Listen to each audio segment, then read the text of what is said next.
मकसद यही था कि किसी का भी पकड़ लीजिए, मेरे पास 55 एकड़ ज़मीन है और 1 एकड़ वहाँ से अगर एक सोसाइटी बना दिया, 5-5 एकड़ करके 20 फैमिली रहते हैं वहाँ, तो 20 फैमिली को वहाँ पर ऑर्गेनिक भोजन, ऑर्गेनिक नेचुरल तिलहन दलहन अनाज वगैरह मिले, ओरिजिनल ऑर्गेनिक तेल मिले, ये लक्ष्य है। मतलब एक सोसाइटी जहाँ देसी गाय का A1 A2 मिल्क मिले और उनका जीवन में जो भोजन है, आज का जो ठेला का खाना खाते हैं जिसमें यूरिया फॉस्फेट ग्रोमर नाइट्रेट जहर दिया जाता है, फूड प्रिजर्वेटिव्स दिया जाता है, ऐसा फल हम लोग बाज़ार से लाके खाते हैं जहाँ पर सबसे ज़्यादा जहर है, तो वो ऑर्गेनिक फूड उनको मिले। इस मकसद के साथ हमने ये प्रोजेक्ट भाई कम से कम कुछ नहीं होने से भी चलो 1 एकड़ ज़मीन यानी 100 डिसमिल का ज़मीन या 200 डिसमिल 2 एकड़ तक का बेच के उस पैसा से उन्हीं के लिए प्रोजेक्ट बनाया जाए।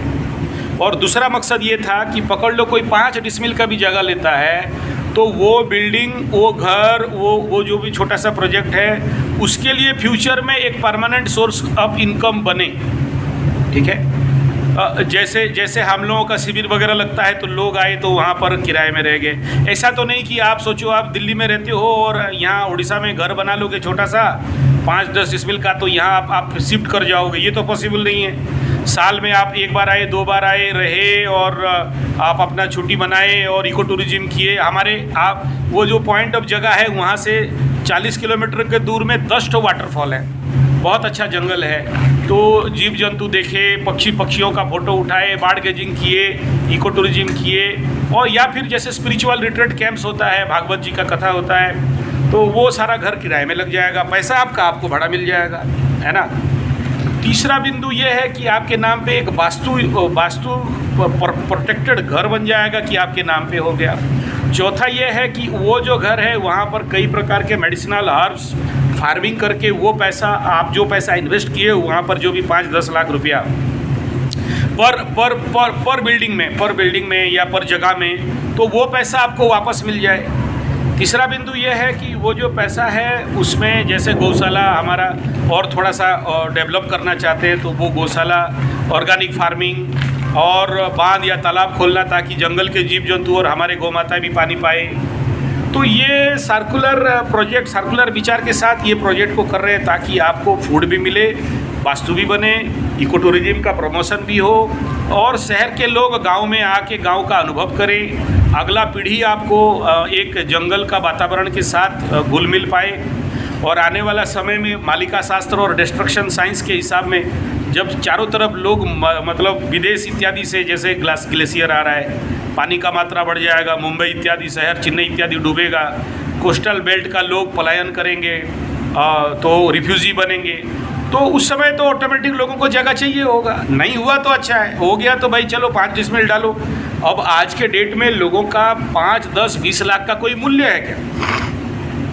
जो इकोनॉमिकल ट्रांजिट बन रहा है इसमें इस पैसा का कोई मूल्य बन रहा है क्या?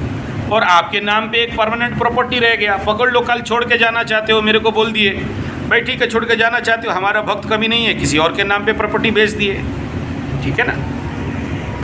आप वो तो जैसे जैसे पुराना होगा रेट भी बढ़ेगा, यानी आपको लॉस होने नहीं देंगे, इसका गारंटी।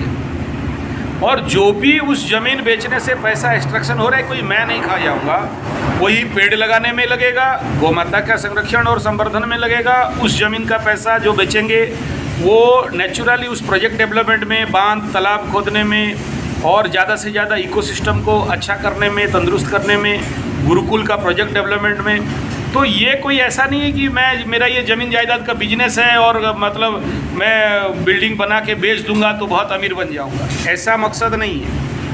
ये मकसद ये है कि ज़मीन लिया और अभी कुछ जगह ज़्यादा ले लिया, प्लांटेशन नहीं कर पा रहा हूँ, उसको प्रोजेक्ट को डेवलप नहीं कर पा रहा हूँ, तो भाई चलो मेरे जो भगत हैं, मेरे जो सब्सक्राइबर हैं या मेरे जो फॉलोअर्स हैं, जो लोग इंटरेस्टेड है, ऐसा नहीं है कि एकदम सबको दौड़ा के बोल रहा हो खरीद लो नहीं तो मैं भिखमंगा बन जाऊंगा, नहीं बिकेगा, बिक गया।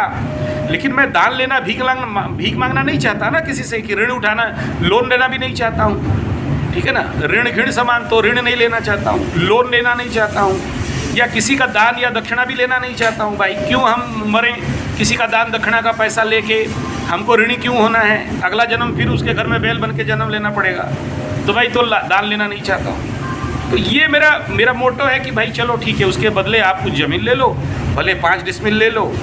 आपको सक्षमता लगता है तो 2 लाख रुपया डिसमिल में ले लो, 2.5 लाख, अच्छा जगह है 2.5 लाख ले लो। वो आपका पैसा उस प्रोजेक्ट का डेवलपमेंट के लिए सहायता है।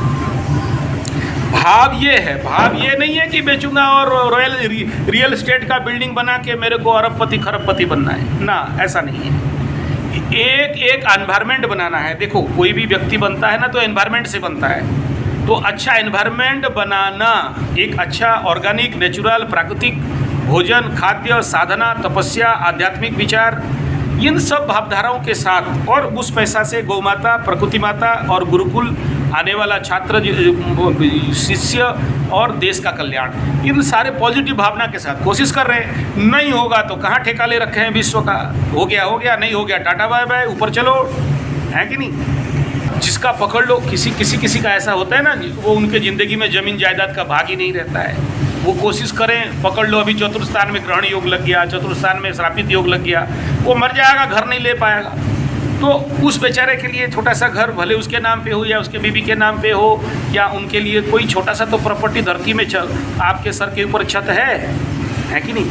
या ऐसे भी शहर में हैं जो वो इतना एफर्ट नहीं कर सकते। आज मेट्रो में एक बिल्डिंग का कॉस्ट 1 करोड़, 1.5 करोड़, 2 करोड़ पड़ रहा है। चल भाई 10-20 लाख में तो तेरा घर आ गया। मतलब ये तो बोल सकते हो कि तेरा एक रेसिडेंट सर्टिफिकेट मिल जाएगा, ये बोल सकते हो कि हाँ मेरा एक घर है। तो ऐसे बहुत सारे मल्टी विचार लेके ये कार्य का काम कर रहे हैं। इसका मकसद पैसा कमाना नहीं है, इसका मकसद कुछ अच्छे सत्संगी मित्रों को और आध्यात्मिक मित्रों को इकट्ठा करना, एक जगह में लाना, एक अच्छा एनवायरनमेंट जो साधना करना चाहते हैं। अब वहाँ पर आके मांस मछली अंडा खाओ, दारू पियो, भाई मत आओ मत लो, चलो उनके लिए यहाँ पर उतना जगह नहीं है। ये शुद्ध सात्विक आध्यात्मिक एक एनवायरनमेंट और एक साधना का स्थली बनाने के लिए, तपस्थली बनाने के लिए प्रयास है। और वो पूरा सिस्टम स्वावलंबन हो और वहाँ जो व्यक्ति रहें वो अपने लेवल पे, मतलब किसी भी 1 रुपया कुछ भी बाहर से नहीं खरीदें, सब कुछ प्रोडक्शन करें। Self sustain, self independent project, ताकि हम ये करके दिखा सकें कि 1 एकड़ ज़मीन 1 साल में 25 लाख रुपया दे सकता है आपके मेहनत से, ताकि आपके बच्चे कल Bombay, Delhi, Calcutta, Madras, German, Japan, Poland, Holland, USA की तरफ नहीं जाएं। भारत का बच्चा भारत में रहे, देश का पानी देश में रहे और हमारा बच्चा स्वावलंबन रहे। इस मकसद के लिए मॉडल प्रोजेक्ट है, इस मकसद के लिए आपको इन्वेस्ट करना है। आप अपने बच्चों को पढ़ाते हो, लिखाते हो, बहुत पढ़ा लिया, बहुत लिखा दिया, तो बना क्या? नौकर चाकर गुलाम, और किसी मेट्रो में किसी मल्टीनेशनल में मर रहा है खट खट के।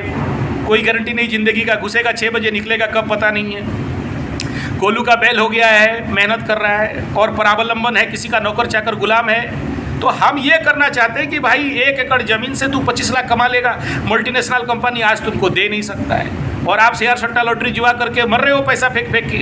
तो यहाँ तक ये हो सकता है कि आप रॉ मनी यानी ऑफलाइन मनी को भी रोजगार करो, फिर ऑनलाइन में मरो, जो भी करना है करो। जो डूब गया तो फिर आचार्य संजय के पास आ जाना, कुंडली देख लो, शेयर सट्टा लॉटरी जुआ सब भिखमंगा बन गए। ट्रेन खरीदने का पैसा था, हेलीकॉप्टर खरीदने का पैसा था, आज भीख मांगने के लिए कटोरी भी नहीं है।